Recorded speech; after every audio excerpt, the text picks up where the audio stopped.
সন্মানীয় সাঁতোৰপ্ৰেমী ৰাইজসকল, ফিডাইডো অসম নামৰ চেনেলটোলৈ আপোনালোক সকলোকে স্বাগতম জনাইছো।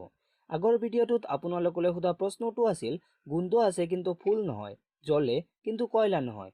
ইয়াৰ শুদ্ধ উত্তৰটো হ'ল ধূপকাঠি। ইয়াৰ শুদ্ধ উত্তৰ দিওঁতাসকলৰ ভিতৰত কেইজনমান হ'ল হিয়া দাস, কবিতা গগৈ, শহীদুল, মণি দাস, পিকু ফুকন, পৰি কাশ্যপ, পৰিস্মিতা বৰুৱা, দুৰ্গা দেৱী, বনিতা দাস, জয়ন্ত কলিতা, ৰকিবুল ব্লগছ, পৰিণীতা শইকীয়া, জেমিম আক্তাৰ আৰু পূজাশ্ৰী বৰা। ইয়াৰ লগতে প্ৰতিজন শুদ্ধ উত্তৰ দিওঁতাসকলক ধন্যবাদ জনাইছো। আজিৰ প্ৰথম প্ৰশ্নটো হ'ল একমহলীয়া ঘৰ মোৰ, তাতে ৰখা চকী, মেজ, বিচনা সকলো সেউজীয়া ৰঙৰ, আনকি ঘৰত ৰখা কম্পিউটাৰটোও সেউজীয়া। তেন্তে ক'ব পাৰিবনে ঘৰত থকা চিৰিৰ ৰং কি হ'ব?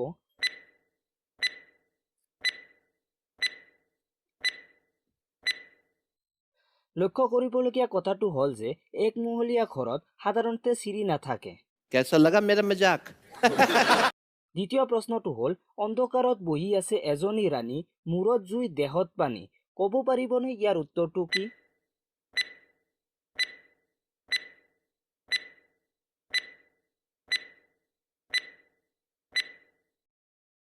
ইয়াৰ উত্তৰটো হ'ল মমবাতি। তাৰ পিছৰ প্ৰশ্নটো হ'ল এনেকুৱা কি বস্তু আছে ব্যৱহাৰ কৰাৰ আগতে ভাঙিব লগা হয়? প্ৰশ্নটো আকৌ এবাৰ কৈছো, এনেকুৱা কি বস্তু আছে ব্যৱহাৰ কৰাৰ আগতে ভাঙিব লগা হয়? একদম সহজ প্ৰশ্ন। ইয়াৰ উত্তৰটো হ'ল কণী। যিসকলে ইয়াৰ উত্তৰটো দিব পাৰিছে ভিডিঅ'টোত এটা লাইক কৰি দিব। তাৰ পিছৰ প্ৰশ্নটো হ'ল বছৰৰ কোনটো মাহত 28 দিন থাকে? যিমান সহজ বুলি ভাবিছে এই প্ৰশ্নটো কিন্তু সহজ নহয়। বছৰৰ কোনটো মাহত 28 দিন থাকে? এইটো ক'বলৈ গ'লে প্ৰত্যেক মাহতে 28 দিন থাকে।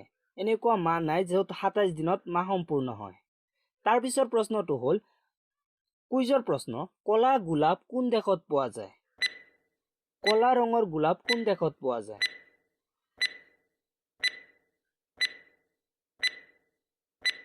ইয়াৰ শুদ্ধ উত্তৰটো হ'ল তুৰ্কীত।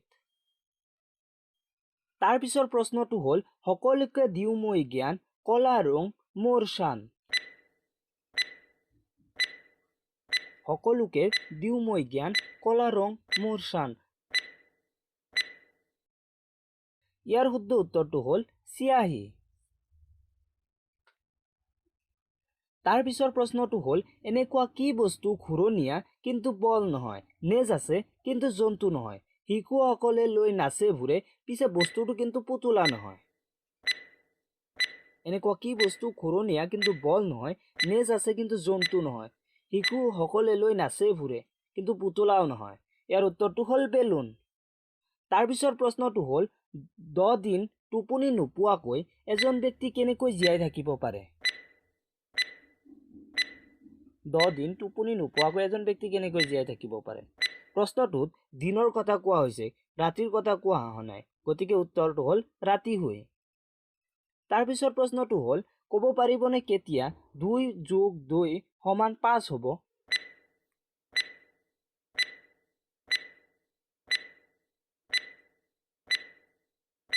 কি কৰিলে 2 + 2 কৰিলে 5 হ'ব?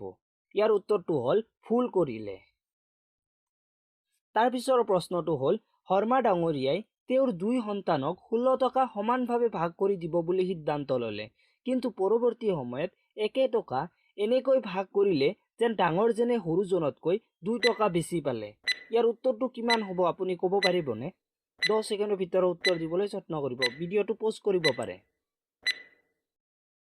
ইয়াৰ উত্তৰটো হ'ল ডাঙৰজনে 9 টকা আৰু সৰুজনে 7 টকা পাব।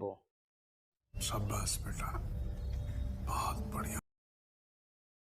তাৰ পিছৰ প্ৰশ্নটো হ'ল শূন্য বাদে কোন তিনিটা পূৰ্ণ সংখ্যা যোগ আৰু পূৰণ কৰিলে উত্তৰ একেই হ'ব?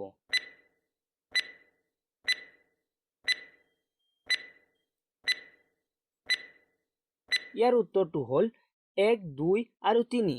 যেনে 1 পূৰণ 2 পূৰণ 3 কৰিলেও 6 হ'ব আৰু 1 + 2 + 3 যোগ কৰিলেও 6 হ'ব। তাৰ পিছৰ প্ৰশ্নটো হ'ল শিশুকালৰ বাট, ক'ব পাৰিবনে 1 কোটি তেঁতেলী গছত কেই কোটি পাত? তাৰ পিছৰ প্ৰশ্নটো হ'ল শিশুকালৰ বাট, ক'ব পাৰিবনে 1 কোটি তেতেলী গছত কেই কোটি পাত? ইয়াৰ উত্তৰটো হ'ল 2 কোটি। क्या क्या कहना कहना क्या चाह रहे हैं भाई आप? এইটো প্ৰশ্ন আপোনালোকলৈ। প্ৰশ্নটো হ'ল ডিঙি আছে মুখ নাই, পেট আছে পেটু নাই।